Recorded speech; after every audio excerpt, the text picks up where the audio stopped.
Test.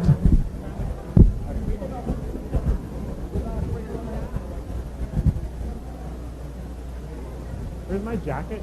Oh, it's right around here. I want to look at least a little bit professional.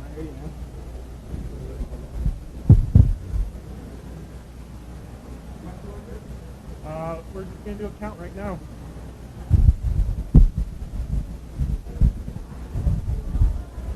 All right, can everyone hear me? All right, good. We're just going to do a count, so if you can please raise your placards in the air, blue and or red and green if you have them. Raise them high in the air, and Maz and Stefan are going to do a count. Keep them raised the entire time. Thank you.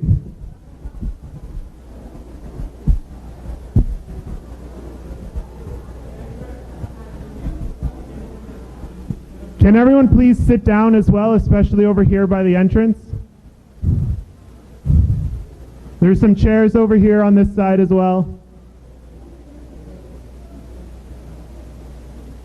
It just makes it easier for the guys to count. Thank you.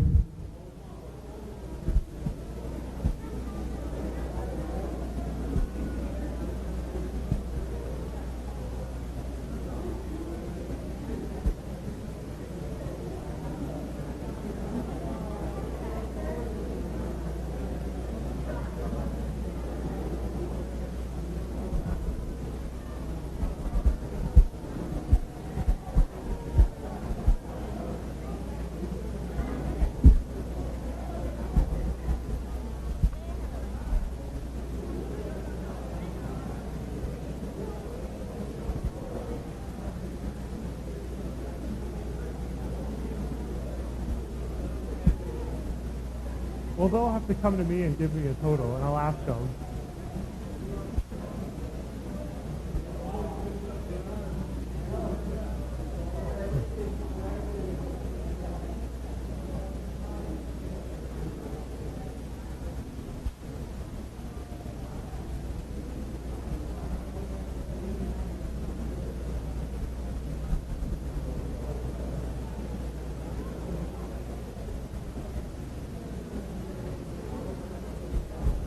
There's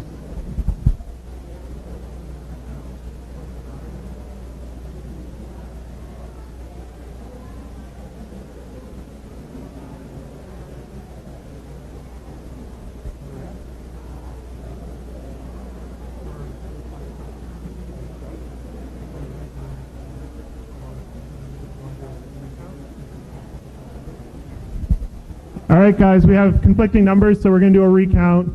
Sorry. Hold them high in the air.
All right, everyone. The numbers don't match, but they're both over 200, so we're just going to get ahead and get started then. All right, so before I officially start the meeting, for what I think is a first for Feds, I'm going to have a special introduction to the meeting. If you want to come up.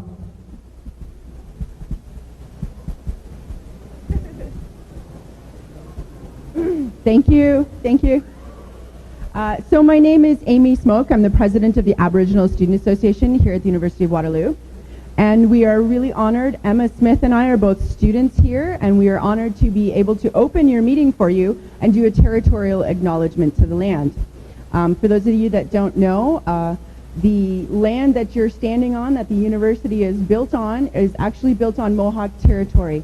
The Haldimand Treaty was signed in 1784, and it was given to the Mohawk Nation and each of the other 5 nations, 6 miles wide on either side of the Grand River, and running in proportion, starting from the Lake Erie and running all the way to the source of the river as well. This has never been ceded. We are on unceded territory, and as a Haudenosaunee woman, I am Mohawk from 6 Nations. I wanted to acknowledge that we are standing on Mohawk territory, and we all must live, work, and learn here together. And I'd like to introduce Emma Smith then, who will do an opening prayer for you in Anishinaabemowin.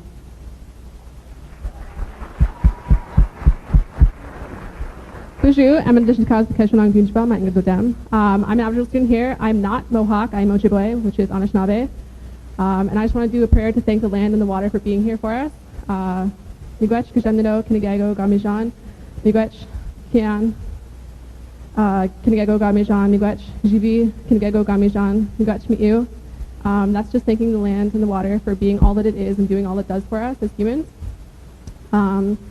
But thank you for letting us be here, and we hope you guys have a good meeting. Yeah. All right, thank you both very much for that. All right, so before we officially begin right now, I just want to say if at any time during the meeting you don't understand what's going on, raise your hand, shout, say, hey, Chris, I don't understand what's going on. Please clarify it for me. Please, we don't want Robert's rules to interfere with anyone participating in the meeting. So with that in mind, let's get started. I'll call this meeting to order at 5:30 on this October 29th, 2015. Approval of the agenda. Can I have a mover? Moved by Jake, seconded by Jesse. Any discussion on the agenda? Seeing none, I'll put it to a vote. All those in favor? Those opposed? Abstentions? Motion passes. All right, moving on. Approval of the minutes of the 2015 Winter General Meeting. Can I have a mover? Moved by Mr. Ramdev, seconded by Mr. Koo. Any discussion on the minutes? Would you like to, Member Forstner?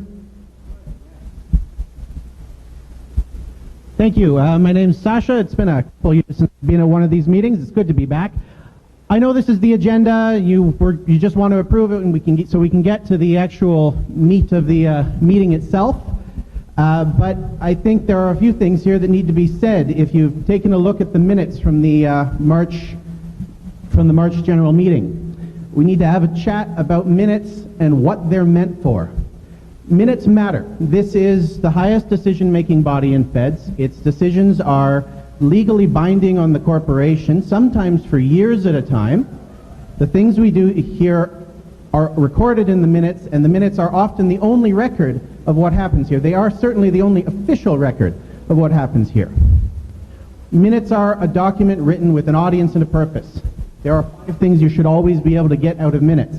You should be able to easily ascertain who was at the meeting, what the items to be discussed were, what the main arguments for and against each item were, what decisions were reached, and if your minutes are very good, who voted for and against what. Now that's not so much, that 5th thing isn't really feasible at these kinds of meetings, but you should at least have a record of who notably abstained on motions.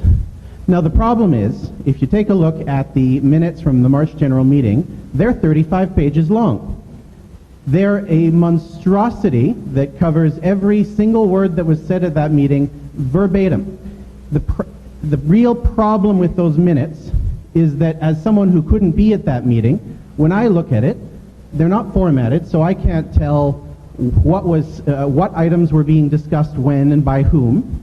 And secondly, I can't actually glean the important information out of the minutes because it's all lost amidst a sea of every time the chair said and every time the assembly got confused about what was being discussed, and every time that someone made a point that had already been made 3 times before but said it in very long circular wording. That is not good minute writing. Minutes, a verbatim record has a purpose to serve. It does do something useful for transparency, but it is still ultimately a purposeless document because it's blind to what is or is not relevant. So we're the ones who approve the minutes, and quite frankly, if we approve this 35-page tome, it's a shame to no one but ourselves. So I know I'm probably going to sit down, the chair will call the question, and we'll all vote to approve the minutes because that's what we do. But I kind of hope that you might join me in either, if not voting against the minutes, at least abstaining, because quite frankly, it would be a good idea for someone in Feds to take this verbatim transcript and go and write some actual useful minutes to come out of it, because if this is what our standard for record keeping has become in the Federation of Students, then we're in dire need of better standards. Thank you, Member Forstner. Is there any other discussion on the motion? Seeing none, I'll put it to the vote. All those in favor? You up for counting? All those in favor of approving the minutes of the winter 2015 general meeting?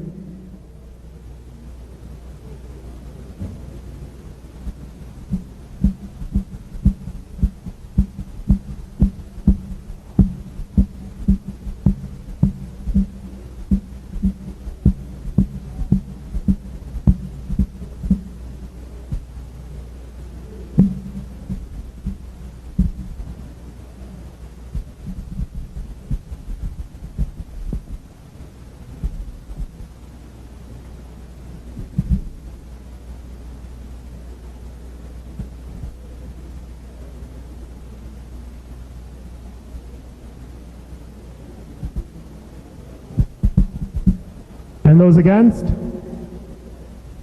Okay, clearly that passes. And any abstentions?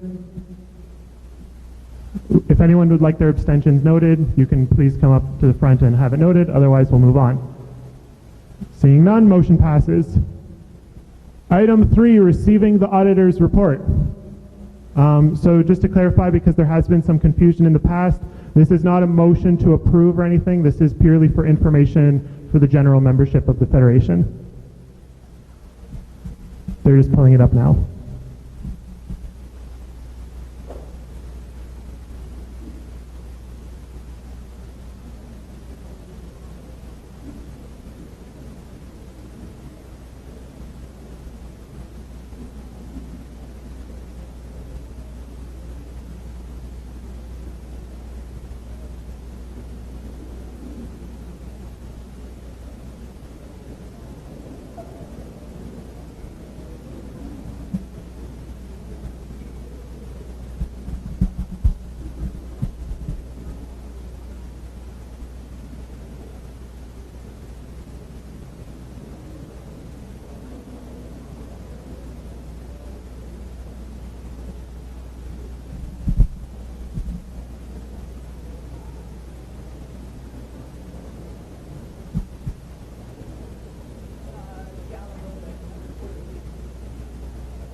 Sorry, everyone. It took a second for my files to load.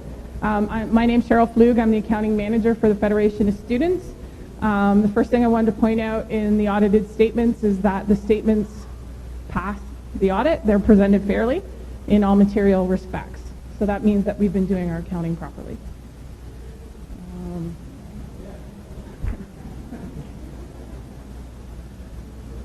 Yes, if we can make it bigger.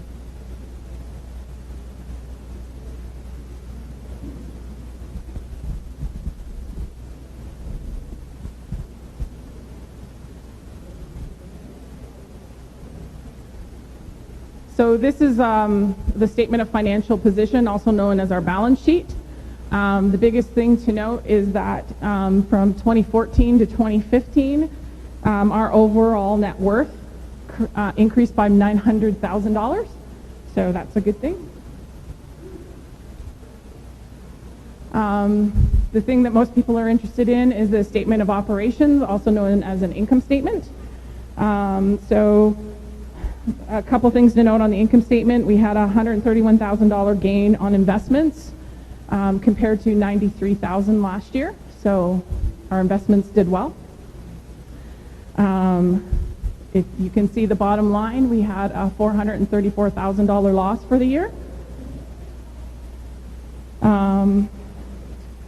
The main reason for that is there is a $500,000 increase in operating expenses. And I lost my clip. Those are the two big items to note really on our statements. Everything else is pretty much status quo. I'm going to ask, does anyone have any questions? Sure. That gain from investments, so what's the money invested in? Mutual funds. Suzanne Burdette can speak more to that. I'm not exactly sure the types. It follows the policy on our board policy that's set out for investing. That's what I can tell you. It's mutual funds. Sure.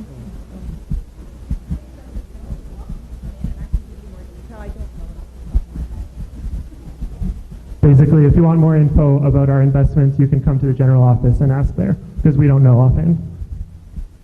Thank you. Jesse McInnes, could you speak to what the $500,000 increase in operating expenses is? Sure. The first thing is that our commercial services had a combined loss of $196,000. Our support services spent $250,000 more over last year, but to note that $175,000 of this is due to the hiring of 2 new full-time staff members who the board agreed to use the surplus to cover. And part of the fee increase that came into effect this September was to help cover off those costs in the current year. Campus Life Department had an increase of $53,000 in spending. Student government actually had a decrease of $20,000, and what the auditors have classified as others had a decrease of $35,000. So altogether, it's close to the $438,000. We have another question. If you could just state your name as well before you start. My name is Nick Kuzman. My question is, sorry, I'm not quite clear on your net worth went up by $900,000, but you had losses of $500,000? Right. So if you combine where it says excess of deficiency over revenues, if you combine that across, I can go back as well. So our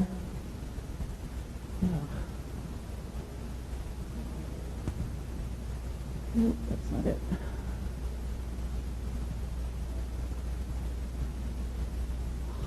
I can find it.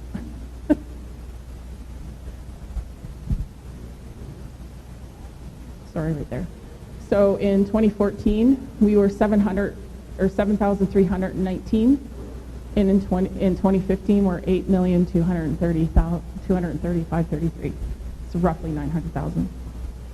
If I might jump in here with a little bit more information as well. The losses that we were referring to just recently are out of the general fund, but Federation of Students also operates a health and dental plan, the UPress program, orientation program, the student refugee program, and the societies fund. So over the entire, all of the accounts that we have, it was the increase that Cheryl talked about at the very beginning. Recently, we've just been talking about the specific general fund. Any other questions?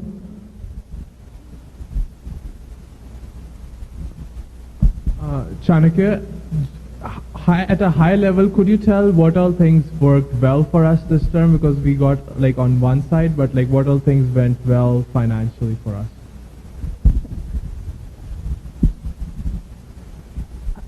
Lots of like we had a decrease in spending through the student government areas, which means our 3 VPs and our president, they all spent less last year than they did the year before. And in the other areas, They also had a decrease in spending of $35,000, so those things worked well for us. Bookstore did well again, as usual, down from the year before, but still did well. Our sales have increased, but costs have increased as well. All right, I don't see any other hands, so we'll move on. Thank you very much, Cheryl. Can you switch back to the agenda? Yeah.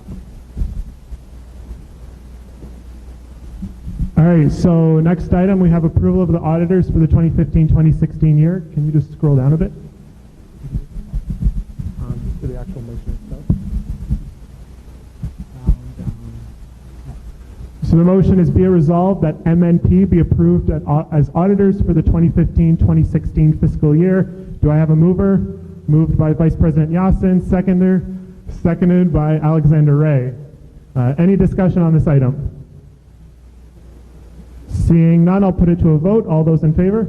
Oh, sorry, did we have a comment here? All right, hold on a second.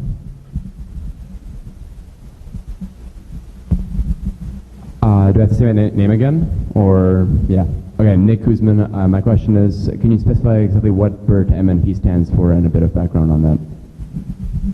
Sorry, BERT is just a short form for Be It Resolved That, which is just a commonplace for the start of motions at meetings. MNP is the name of the auditors. All right, any more questions, clarifications? MNP is a local.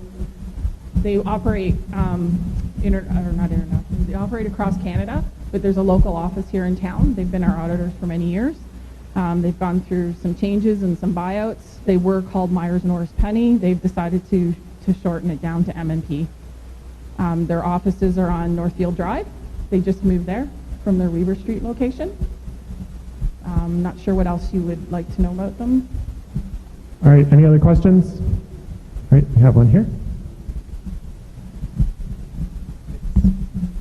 Ben Crooks. Just wanted to know how many different auditors were considered in this. What was the determining factor to continue with the MNP versus going with a different business?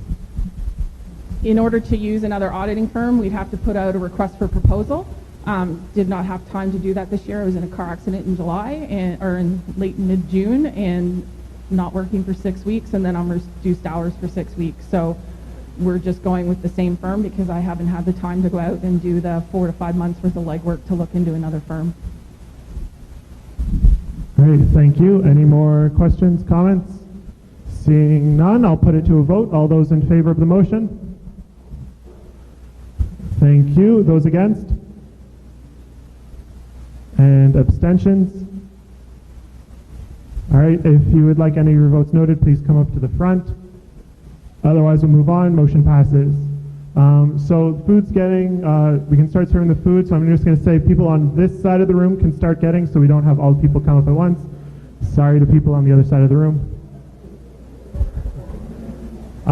So the next item on the agenda is the ratification of amendment bylaws. So we're going to do them as a package to start with. So the motion is there on the screen. Resolved Section 5, General Meetings, subsection D, Quorum of Members, be amended by replacing, and you can see on the screen, and resolved subsection F, Agenda to Section 5, General Meetings, be amended by adding, and you can see it up there as well. Before we start discussion, can I have a mover for this motion?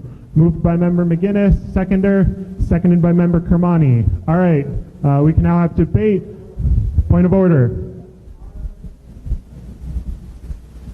Are we voting on both of these amendments together as a single motion? They are presented as a single motion, but if you would like to split the motion, that is a motion I will entertain. So if you would like to speak for this motion, please come up here. If you would like to speak against the motion, please come to my left. No, this is the motion, all the motion that's there on the screen. All right. While both of these are bylaw amendments, they are amending two very, very different things. Therefore, I am moving to split the motion so that we debate these two separately. All right, so we have a motion to split the motion into the two motions that you can see on the screen. Do I have a seconder? Seconded by Member Matthew Garretts. Matthew Garrett. All right, any discussion on splitting the motion? Not the motion itself, just on whether or not we will split it.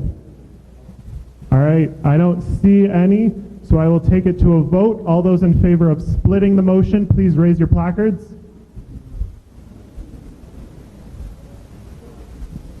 Raise them high.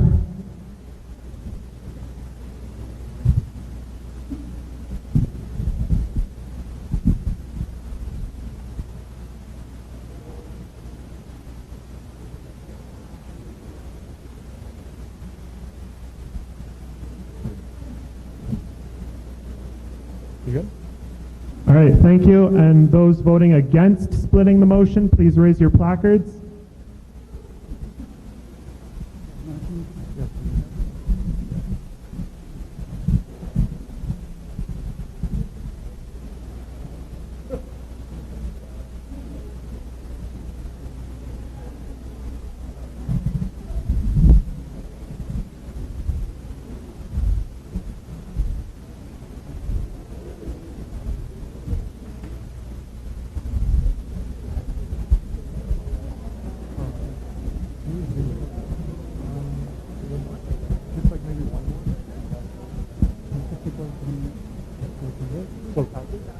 All right, the motion passes. So we'll now be looking at these two motions separately. So first up is resolved, Section 5, General Meeting, subsection D, quorum of members be amended by replacing. So basically this is the motion to increase quorum from 50 to 200. So again, if you would like to speak in favor of this motion, please come up to my right. If you would like to speak against this motion, please come up to my left. All right, so if no one's coming up, then I guess we'll just take this to a vote. All right, so all those in favor of the bylaw amendment as presented, please raise your placards. Point of order, hold on. Can I request that the count on this vote be made public? Yes, we will do that. All right, so again, all those in favor of the bylaw amendment as presented, please raise your placards.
All right, you can lower your placards. All those voting against this motion as presented?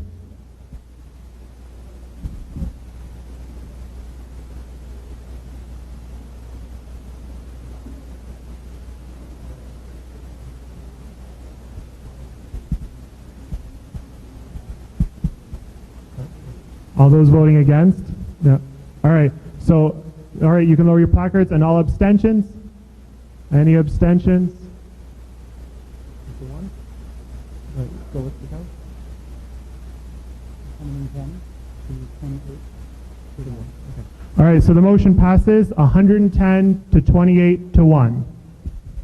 All right, so we will now entertain the second motion. So this is the motion, as you can see on the screen, basically setting the order of priority for the agendas of the general meetings. So again, if you would like to speak in favor of this motion, you can come up to my right. If you would like to speak against this motion, you can come up to my left. We've got a lot to say here today, Sasha. It's been 2 years, of course I do. I like this motion. I think it makes sense setting some kind of order of priority for the things that have to always happen at general meetings. I just think that there's a couple things that are missing here. Specifically, like for example, there are 2 general meetings in the year. For anyone who's not completely familiar with the process, October always has the approval of the audit. March always has a couple of other things which aren't on this order of priority. So specifically, I'd like to move to amend this motion to insert 2 lines underneath motion to appoint the auditors. The first line would say election of the board of directors, and the next line would say ratification of election results. All right, so we have a motion to amend. Do I have a seconder? Seconded by Member McGuinness. Any discussion on this item? All right, seeing none. So now we're going to vote on the amendment to the amendment of the bylaws. Is everyone clear on what we're voting for right now? All right, good. So all those in favor of Member Forstner's amendment to the amendment, please raise your placards. We don't need to do a count. It's gonna... All right, you can lower your placards. All those against? And those abstentions? Thank you. Motion passes.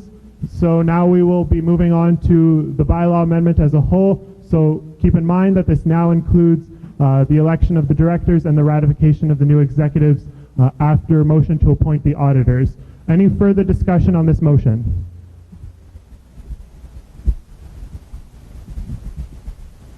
Hi, so I'm Allison Jennings.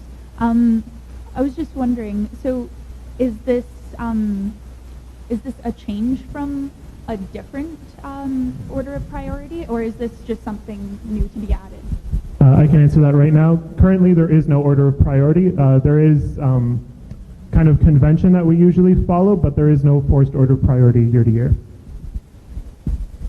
Any other questions or comments? All right, seeing none, I'll put this to a vote. All those in favor of this bylaw amendment, please raise your placards. Thank you. And those opposed? Thank you. And those abstaining? Thank you. As always, if you'd like your vote noted, please come up to the front and do so. Otherwise, motion passes. Thank you very much. People on the other side of the room, if you would like to come get breakfast, you are more than welcome to do so. Otherwise, I will entertain a motion to adjourn. Moved by Vice President Yassin, seconded by Member Patel. All those in favor? And those opposed? All right. Abstentions? All right, motion passes. We are adjourned. We'll allow these people up here at the front to go have their food, and then we will proceed with the town hall. Thank you very much for attending the 2015 October General Meeting.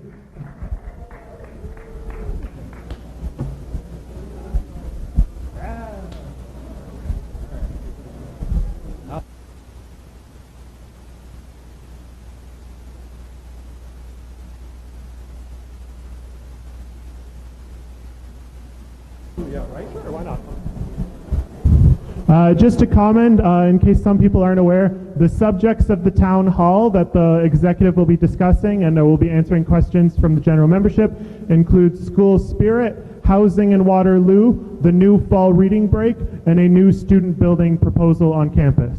So stick around for that town hall.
Sure.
If anyone would like seconds, there's still more food, so go for it.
I've taken 10.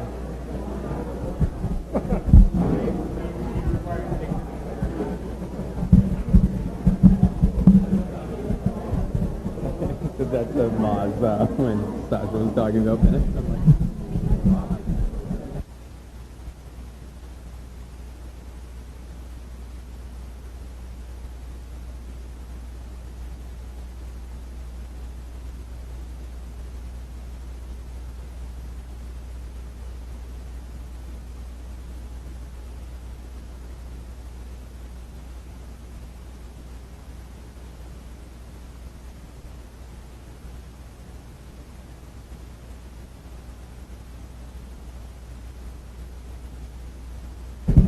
All right, everyone, we're about to get started, but first we're going to do the prize, the draw for the prizes.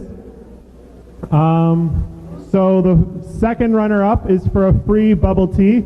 So please have your ticket out.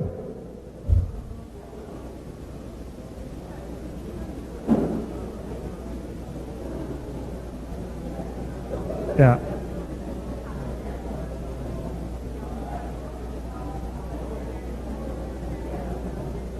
All right, the winning ticket is 340037. All right, we have a winner. Come on up and get your free bubble tea.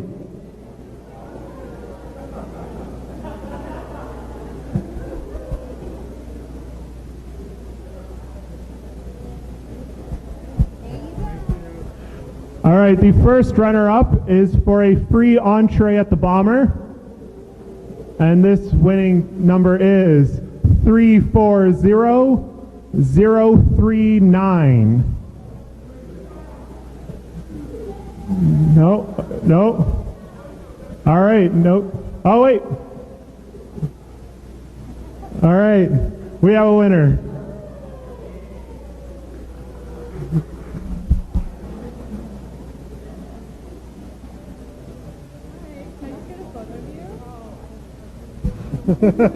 Oh no. All right, the grand prize has too much stuff for me to remember, so I'm going to ask Christina to rhyme off all the stuff. Okay, it's got an iPad mini, 2 tickets to the Halloween haunt tomorrow, including the bus, $250 Feds gift card, and a VIP Bomber pass. All right.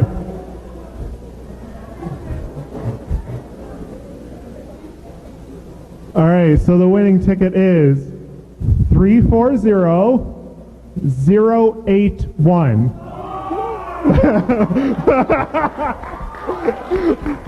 Congratulations.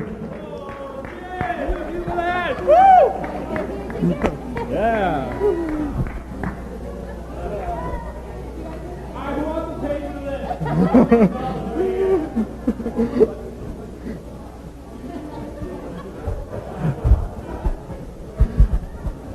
All right, before we get started with the start of the town hall, I just want to say thank you very much to Bomber for providing the meal tonight.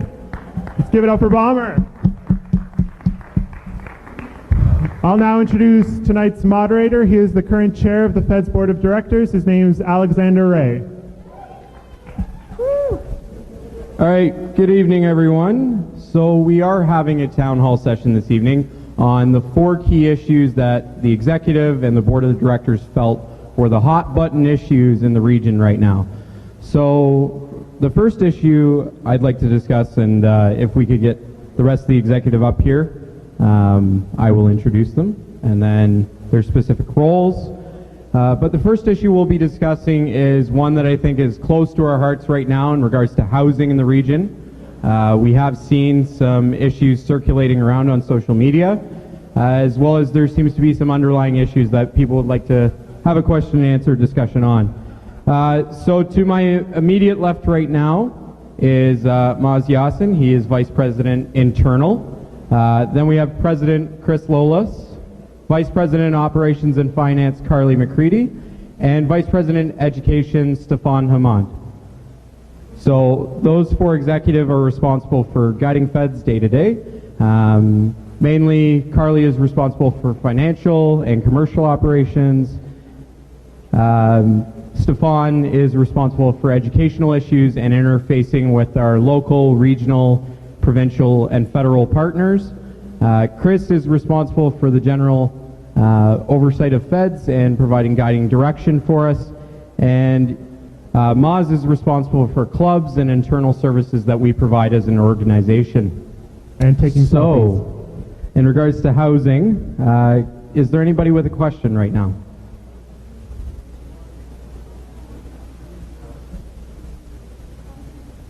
Okay, Stefan's going to talk about housing, and maybe that'll drive some conversations.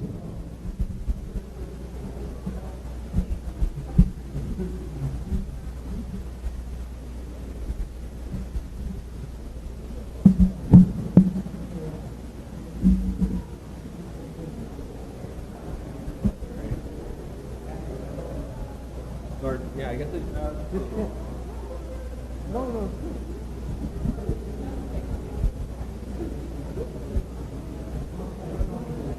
Sorry about that. There's been quite a few developments in housing that you've seen recently, I'm sure, with the Chambry and Sage issues, and a lot of other issues with just general leases that aren't sometimes completely by the rules. So we're going to be doing quite a few things that we've started doing and continue doing, including working with our town and gown partners. So that's different people in the city, police, etc.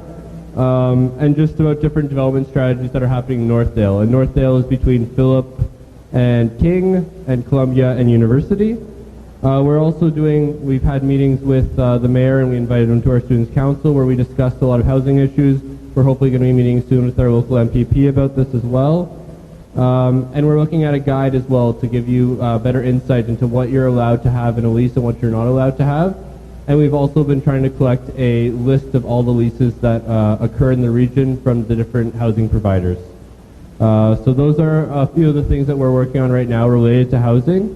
And yeah, I'd be happy to answer any questions. Okay, thank you, Stefan. Does anyone have any questions in regards to this? Okay. Sorry, we do have one there.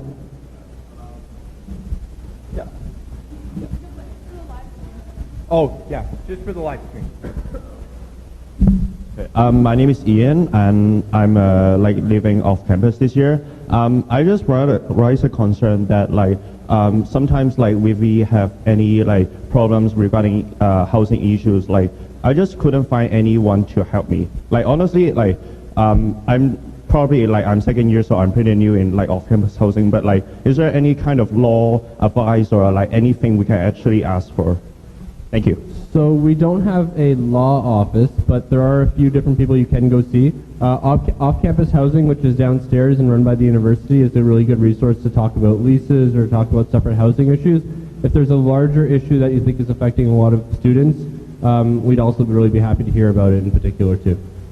All right, thanks. Thank you for that question.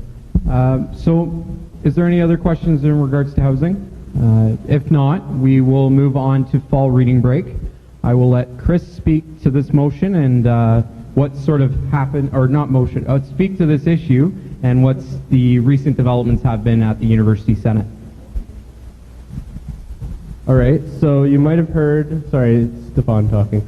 So you might have heard recently that fall break has passed for a 3-year trial starting next year in 2016. It'll be 2 days off after Thanksgiving, so the Tuesday and Wednesday after Thanksgiving. And in exchange, we'll be starting classes on the Thursday after Labor Day. And I know I've heard some concerns around orientation week, and we can talk about that later, and Chris will have a little bit more details perhaps on what might happen going forward. And yeah, so this is something that we've been working on for between 1.5 years and 2 years. It was something that we ran a referendum on that had about 73.8% supporting it last October. So. Okay, does anyone have any questions about fall reading break, how it works, implications? Yep. I'm Peter. I work with the Fed's IT department. I'm just curious, in an academic sense, as to what the policy is regarding assigning work during the term over the course of those 2 days. So they have just actually reworked the policy in the September Senate meeting, where now there is a little bit more guidance around what can happen. So there can't be anything that's due during it. There can be work around the fall break, though, the same way as there can be during the winter break as well. But there can't be anything that's due during the break itself. That's correct, right, Chris? Yeah. Awesome, thanks.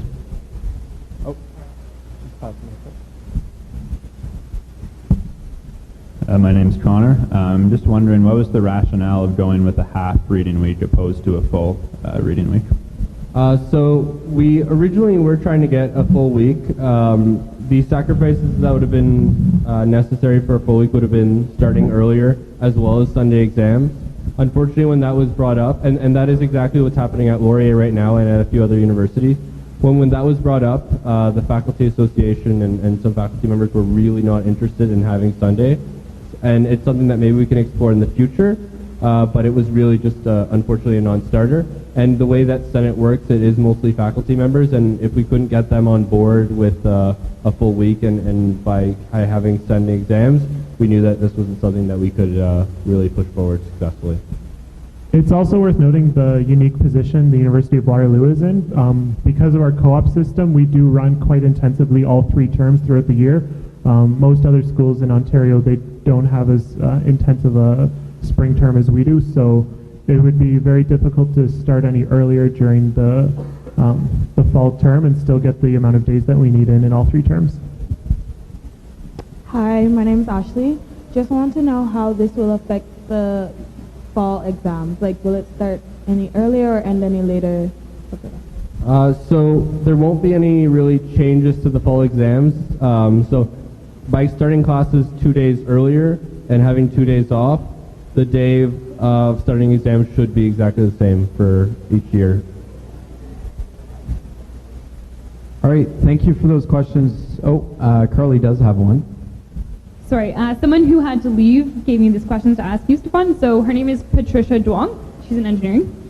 Her first question was, if Laurier's classes also start on the Thursday of the week of Labor Day, why are they able to have a full week while we are only able to have 2 extra days? Okay, so I'll make sure I contact Patricia myself to answer the question, but I think I answered that question already. And I guess just to reiterate, we couldn't do Sunday exams, and that's what Laurier has done to get the whole week.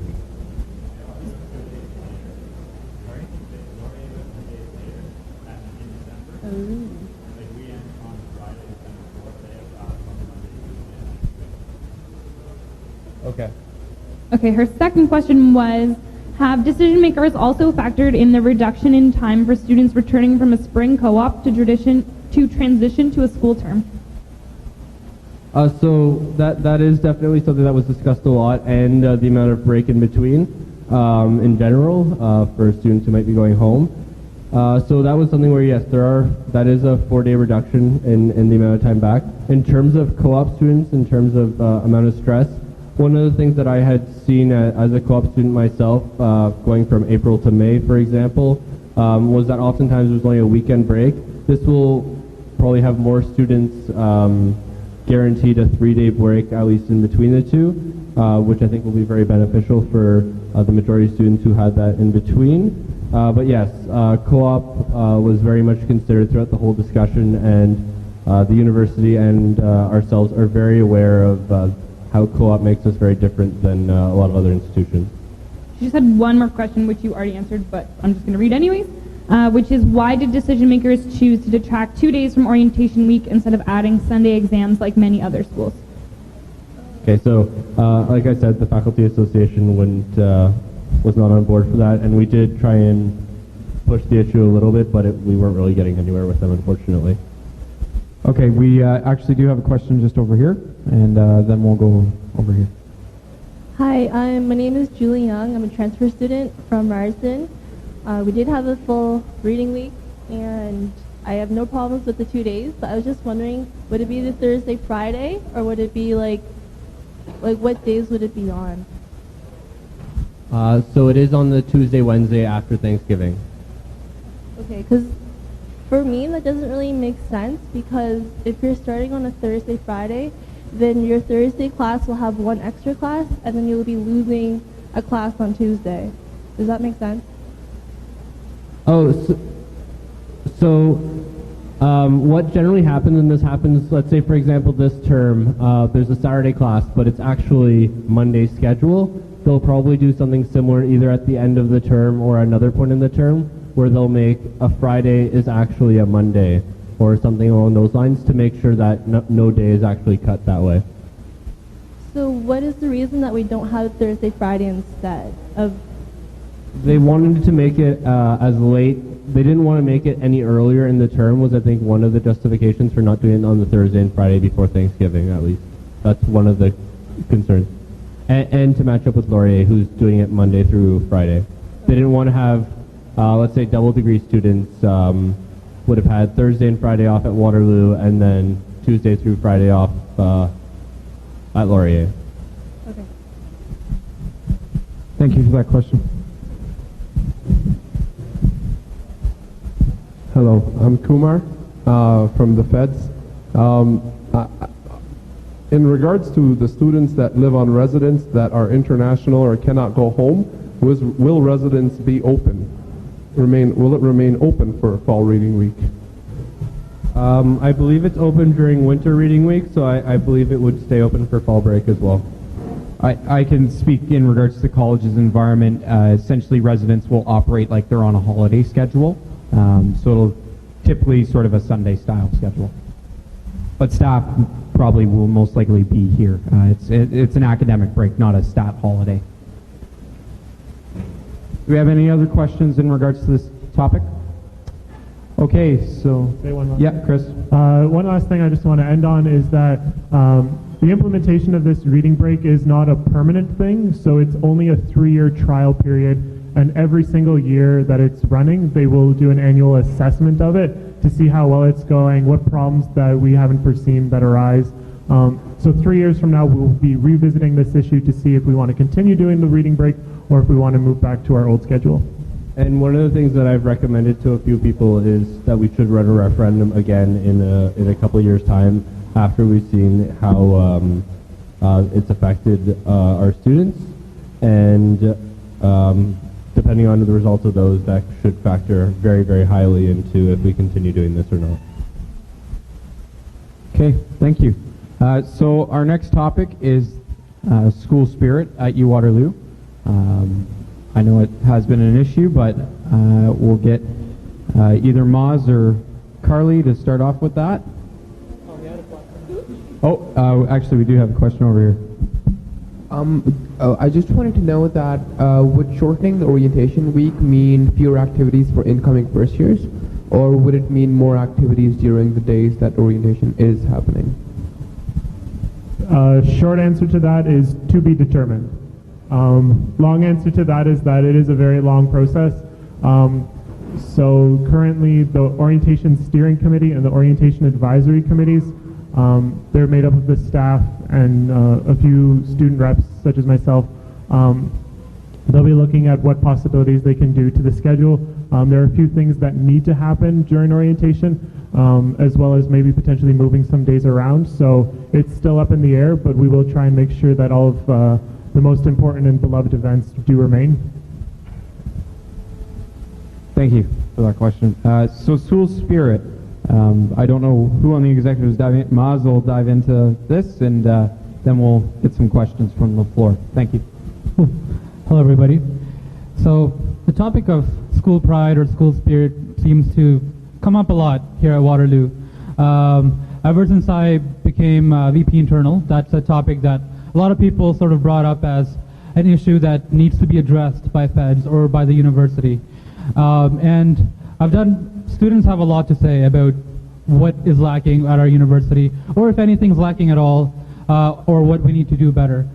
And so during the remaining 6 months I have as VP Internal, what I'd like to do is really sort of get an idea about what students feel is school spirit to them, what students feel is things we should be working on at this university, not just feds, but other university departments, whether it's athletics, whether it's your faculty. just the university in general, what we need to be working on.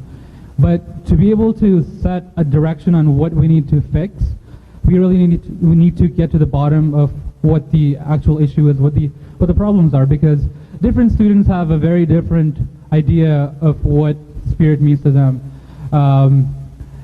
An AHS student or a kin student might, just generalizing here, might say varsity athletics is what they connect with school spirit. An engineering student might feel differently. So over the next 6 months, I will be reaching out to students, collecting data, perhaps doing a survey. But today, I wanted to informally, I guess, one-on-one engage with students and see what your opinion is. What do you think school spirit means to you? And if you have any feedback. Okay, so thank you, Maz, for that. Does anyone have any feedback from us? So we'll start up here in the front, and then we'll work back. Hi, my name is Clarity. So I just have one issue, I guess, is that there's not a lot of advertisements on games, or we don't know when sports are happening, so we can't really show our school spirit. Because one of my friends, they're in basketball, and then they had a game. I was like, oh, you had a game? They didn't. No one knows when the games are happening. So what are you gonna do to fix that? Cool. Good point. Yeah, I've certainly heard that from a lot of people. Lack of awareness about varsity sports. Again, the Federation of Students, we don't run varsity athletics. It's the university's athletics department that does that. So if students feel that lack of awareness about varsity sports is an issue, we can certainly advocate to that department and the university to promote it better, and perhaps even work with athletics to get the word out to the student body better about the Waterloo Warrior games that are happening. And there's certainly a lot of really good games that I've been to with the hockey team and the volleyball team, for example, that are definitely worth watching, and I think if students knew that those games were happening, more would come out. Any other feedback?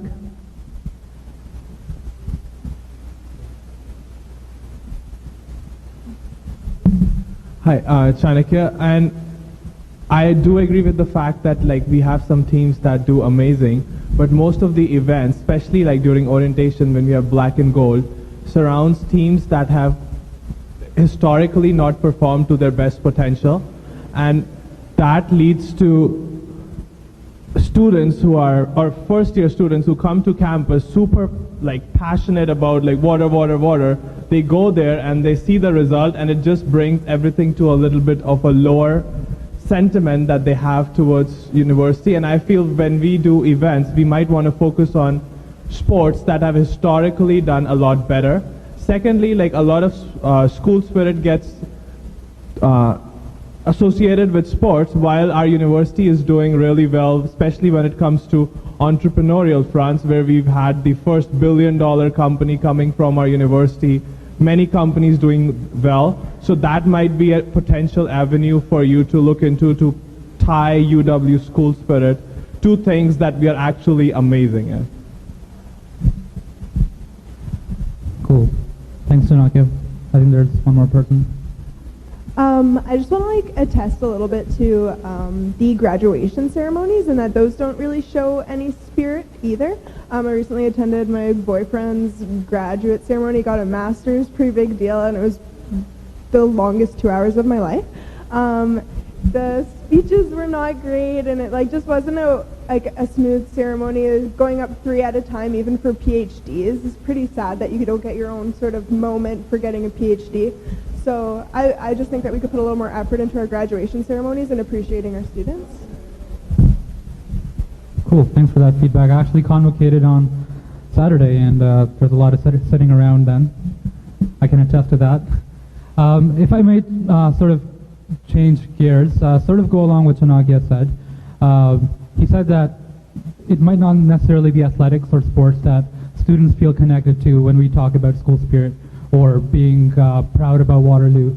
So what makes you feel proud about Waterloo? What is it that really gets you all excited when the University of Waterloo is mentioned? I think Amy had something to say. Yeah, I was actually going to say something similar to what you just said, Maz. Maybe it is rethinking what it is, the things that we as a university or as a student body find things to be proud of, like the things that we are proud of. Like maybe it's our innovation, or sorry, or just the things that we do, the really cool things that we achieve as students that maybe necessarily don't have anything to do with sports or celebrating games, but maybe celebrating what it is that the really cool projects that we make as engineering students or as art students, or just like the ways in which we contribute that are really, really, really cool. So maybe that's something to think about. Cool, thank you. Does anyone have any other comments? I just based on what Amy said, like for you who are sitting here, what kind of things are those, right? Does anyone have any things that they can think of, like just that we can bring back, like that you are proud of as being a Waterloo student? Yep. Oh, sorry. Continuing with the innovation theme, like I'm an environment faculty, and over the past year, we've had some students who've taken the initiative to get composting that started within the environment faculty, as well as getting composting happening in the near buildings like our lecture hall, which I think is really cool that they could start that up. And those like big industrial sized compost cows, as they call them, are pretty expensive things to have the business savvy to do that. Plus, we also had one of the St. Paul's University College that started up a community garden, and we're selling produce to students on campus, like a mini farmer's version of the farmer's market. So just really great innovative things that I think would be great to celebrate that they're doing that.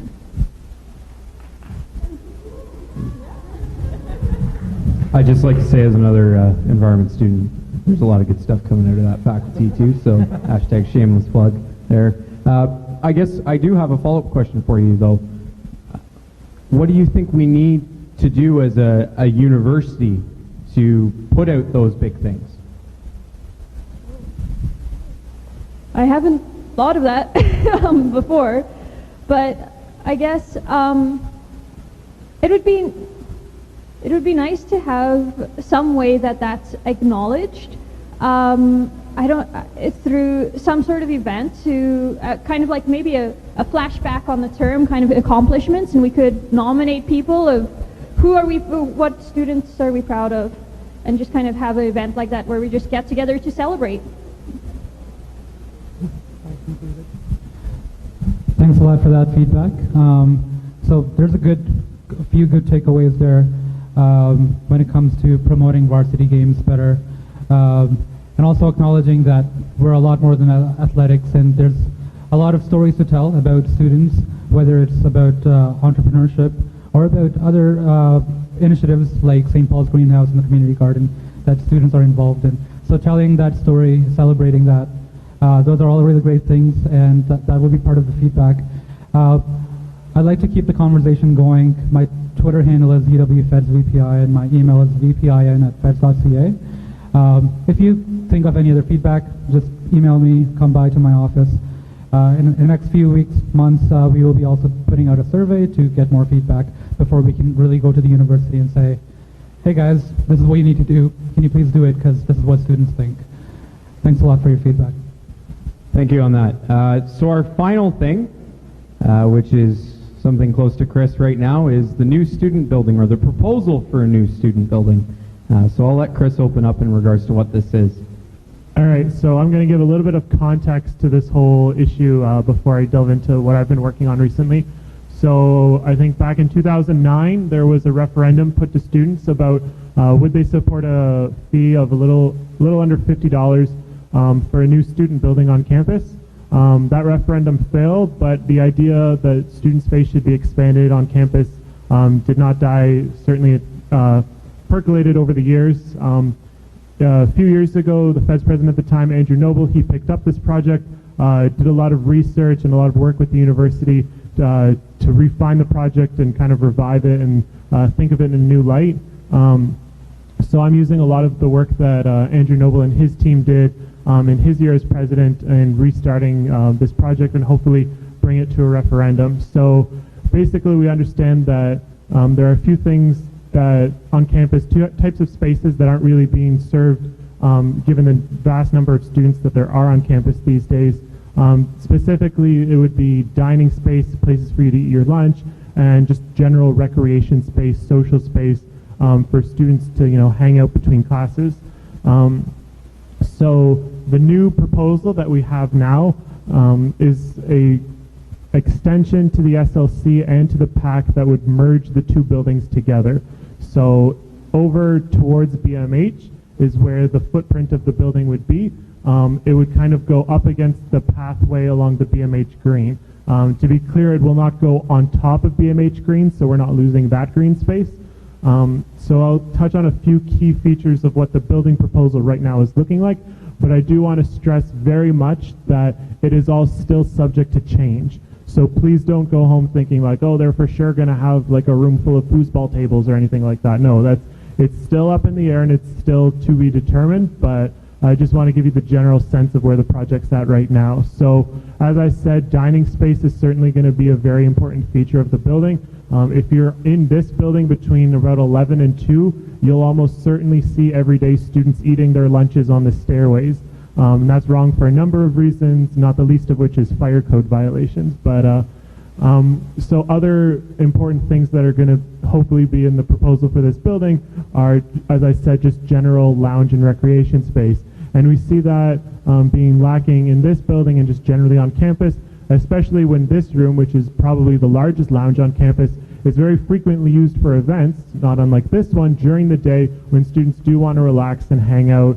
It's being used for poster sales or whatever, because it is a great event space and we don't want to lose that, but it also means that we are lacking the lounge and recreation space. As well, we do understand that the current bookable rooms on or in this building, they are pretty much at max. We need many more rooms for students to book, for them to have team meetings, group projects to work on. Other key features of the building, we are looking at the possibility of having new food options in this building, because we do understand that it sometimes can feel quite limiting in this building. As well, I mentioned that it does connect with the PAC, and that's really kind of the spirit of the footprint of the building would be that it integrates the SLC and the PAC into one building. Even though these two buildings are connected by a bridge, I don't think anyone would ever say that they feel like they're part of the same building. You very much feel like you're leaving one and going into the other. And we want to incorporate student life and student recreation and athletics into one thing. So as well, the PAC would go down to a single control point. So right now you can enter the PAC through all 4 doors, and that does pose a problem because there's no way to keep track of who's going into the building. So we do actually have Laurier students or alumni or just randoms off the street who come in and use the facilities. That's not fair to students because they are paying just shy of $80 a term for those facilities. So we do need to make sure that only people who have paid the membership fee, such as students like yourselves, are using the facilities. As well, in kind of the highlights of the building, at least for some students, it would feature a covered walkway from the extension to AHS, as well as a bridge to MC. So if anyone has any specific questions or just general concepts or general feedback, I'd be more than welcome to hear them right now. Okay, so we're going to start up front here and work our way back, and then we'll switch over to this side. No doubt that it's a really good idea. I just think they're going to have trouble getting support because the students that would pay the $50 will not see the changes by the time they graduate. 2 things. One, we certainly hope it'll be much less than $50. We do know that part of the reason it failed many years ago, or not many years ago, but a few years ago, was because of the high fee, and we are able to take that to the university and say, look, we know the university wants this almost as much as students want it, but they need to chip in more if they want to see it happen, because they can't put so much of a financial burden on students. As well, I want to make it very clear to everyone that the fee will not be applied to any student until the building is open and functioning. So if you're in 4th year and you vote for it, you probably won't pay the fee because it'll take a couple years to open up. But if you're in 1st year, you'll vote for it, and then in your 3rd and 4th year, you'll see the building, and then you'll start paying for it. My name is Ian, and I want to bring up a concern that are you guys actually considering building like I'm not sure, but I would say like underground or like any bridge like going to the residence, because like last year I saw there's already one accident like in the orientation week, and I didn't want to see that like anymore. And also like just kind of bring up, because I was living in St. Paul's last year, like there's no any like cover or like for like a pathway for us like going between the main campus and St. Paul's or other university colleges. Are you guys like considering doing some like any kind of pathway for us, like cover it? Thank you. So you bring up a few points. One, it is kind of out of the scope of this project to have a connected bridge to the villages or any kind of the residences or the colleges on the other side of Ring Road, because it would cost quite a bit of money, especially if you're going underground, but as well as if you're going overground as well. So it's certainly not off the table. It's just not part of the proposal that we're bringing forward right now. But safety on Ring Road is certainly something that we are advocating for. The university, I know, is taking precautions about Ring Road safety, especially on the eastern side where we see a lot of construction on the LRT. I do believe that they are putting some pedestrian priority crossings at key places along Ring Road and trying to encourage pedestrians to cross at those places and forcing vehicles to yield for pedestrians at those locations.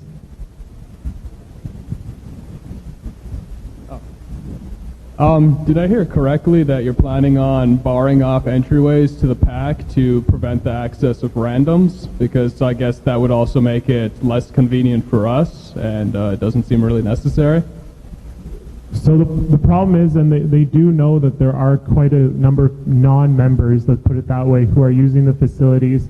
So it is something that PAC wants to do, and I do believe that they will be going to that. Even if this building project doesn't happen, they are going to try and go down to a single point of entry for the PAC. Keep in mind that during times such as exams or convocation, they can turn off that and still allow people to enter through any entrance into the building as well. It's only for general recreation purposes that they want people to enter through a single point of entry, so that they have to force to show that they are a member. I've never felt disadvantaged by randoms as a student, and I feel that forcing us to like bring our Watt card or something every time we go to the gym is like an unnecessary burden to impose on us that we wouldn't benefit from the exclusion of these randoms. Well, right now I do know that athletics, they have been starting, at least last term, to check Watt cards in the facilities.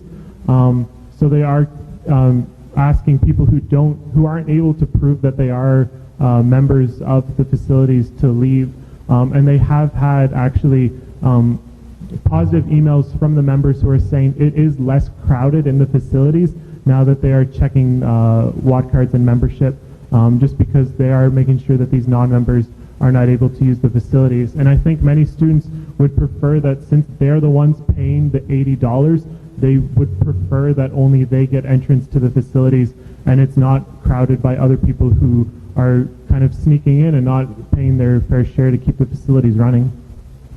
I know they also prevent students who are on co-op. They picked out a few of them while during the summer term. That seems like something you might want to also... That is something that we actually are working on right now. Thanks. Thank you for those questions. Moving over to the other side here. We'll start in the middle, move forward, and then on the back. Hi. My biggest problem on campus since I've been here is study space. Especially, it's gotten so much worse this year. As you said, there's been a lot more students and a lot more students staying on campus to study. The libraries are not enough. The SLC is not enough, and we've lost so much study space to different offices that, to me, don't seem to serve a purpose. What can be done about that? I mean, I know your new building is dining, but can it also include study space? I mean, I might not see it, but for future students. So so for example, the bookable rooms certainly can be used for group study if you want to book it out for that purpose. But something as well that we need to keep in mind is that by the time this building will be open up, there will be a number of buildings that are currently in construction that will have already opened, So the Heggie Hall infill, the new AHS building, science teaching complex, as well as a couple engineering buildings probably, or 3 or 4 of them anyway. All of they do have a large amount of study space for students. So it's just something to keep in mind that we don't want to oversaturate this, as well as there is a new widget on the portal that the university is considering very highly that kind of inverts the registrar's classroom schedule and shows students when there's open classrooms for them to study in. That's true, but a problem with this is that a lot of the new buildings close at a certain time. So for example, if I wanted to come on campus at say 9 p.m. to start studying, the doors are locked, I can't get in. So it doesn't really solve the problem. Yes, there's new study space, but all the new buildings lock off at a certain time. Okay, like as I said, this is for feedback, so if students do feel strongly that they want study space, then absolutely, then there's something we should include in the building.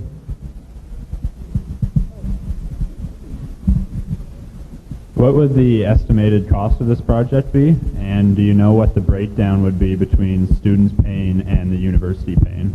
So the breakdown is still in negotiations because there are a number of other student-centered projects that the university is looking at. So it's kind of trying to look at all of the projects as a whole and figuring out how the cost splitting is going to go down. I'm always hesitant to say numbers about what the fee or the levy would be, because then if it turns out to be more or less than that, then students are going to say, oh, you lied to me. I'm certainly hoping that it's going to be significantly lower than $50. Let me just put it like that. Oh, total cost? So when I last spoke to the architects, they gave me the number of $21 million plus or minus $20 million. So anywhere from 1.3 to 41.3. But yeah, like ballpark, I'd say like 20 to 25 would be accurate. Okay, do we have any other,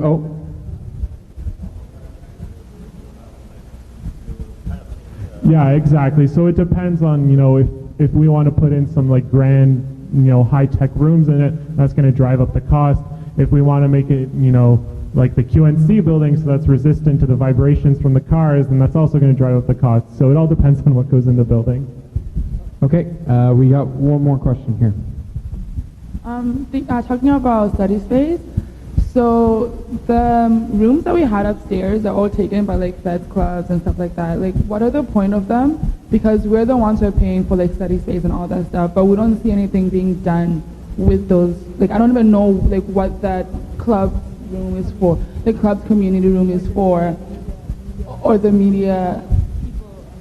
Yeah, like we don't even know what that's for, but we're the ones who are losing the study spaces for them. So. Thank you. So there's a number of student services in this building that are run by students who also are Feds members and pay the Feds fee. Now I can list all of them, but you mentioned the example of the club's community center. There's more than 200 clubs at this university, and about 9,000 students that are involved in clubs. And there is not a single space in this campus that clubs can use as a resource room. Now more than 200 clubs and almost 9,000 students involved is a lot of people, and a lot of people doing a lot of things. So the idea behind the club's community center is to provide them with a space where they could use as a resource.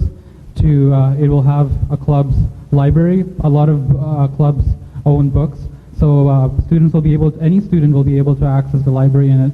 It also has a lounge that includes a study area, that includes a meeting room for the Indian Students Club can hold a meeting in that room without having to go through bureaucracy. Any other random club could book that room just for their meeting to plan out stuff, to create event ideas and all that stuff. So the club's community center is, again, meant for all students. It is run by students. And then there's a lot of student-run services. For example, there's the Women's Center that offers resources to all people, promote a safe and inclusive environment. There's the Glow Center, which provides a safe environment for the LGBTQ community. There's the Food Bank, which has food supplies for free for students. So I can list out, there's 7 more services that Thanks, Jill. That are there for students and are run by students. Now, obviously, there's a need for rooms and space in this building, and there's also a need for services for students in this building, and which services that are used very regularly by students. And I think the new student building project and the fact that we're coming here for feedback and the consultation we're going to be doing is going to be about how we balance those needs and how we create more space that is needed for students. I think specifically to the club's community center came from a general meeting a few general meetings ago. Some students who came to the general meeting passed it. They put it on the agenda and they passed it there, and then we had to do what they asked us to do, because that's what we do as a student union.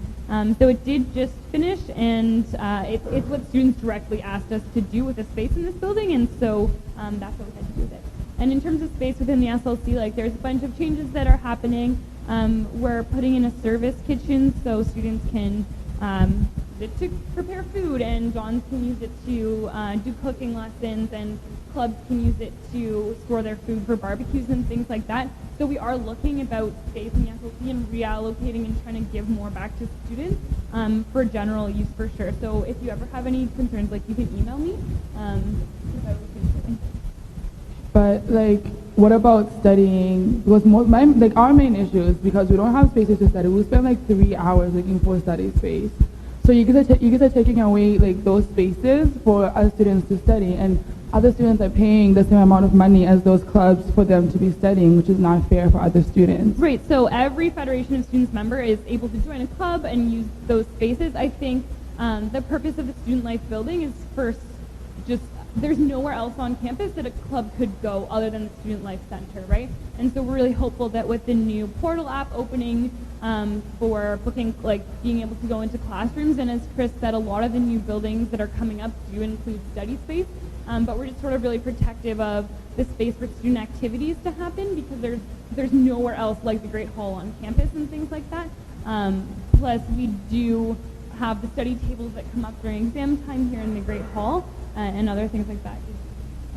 Another thing that we've advocated for is like the tables you see around the QNC, and that's something that was worked on a few years ago by some people within the Federation of Students to try and get more tables in different buildings so that we could better use hallways to try and increase the amount of study space as well. Yeah, those are always full. There's no outlets for us to like, plug in and stuff like that. I would like to thank you for your comments. I do think it is a valid concern and frustration that you are expressing. I would like to say, as a board of directors, we are working with the executive right now to determine what we can do with this building envelope that we have. It is a very old building, so it does present some challenges. And I think as well, we're working with the university to address that issue that you've said about buildings locked out. And it's all these little minor issues that I think are compounding into this frustration over study space. And it does take some time, but I can assure you that the executive and the board of directors and student council, we do keep these things in the back of our mind when we are making decisions, and we're trying to work towards giving people back some space and trying to rectify some of the issues that students are expressing. I will have to say, you're not the first two that have expressed this study space issue, and I do think it is something that we do need to have as a conversation. So maybe that'll be another town hall topic, but thank you very much. All right, thank you all for staying tonight. That was a really great conversation. I appreciate all your feedback. If you would like to get in contact with any of the executives, they'll be able to share their emails just right now. If you would like to get in contact with the chair of the board, you can reach me at chair@feds or board@feds.ca. And if you want to share your emails. Our contact details are found on feds.ca. My email is vpin@feds.ca. Yeah, you can just go to feds.ca and you can find all our emails. They're pretty easy to find. Thanks very much, everyone.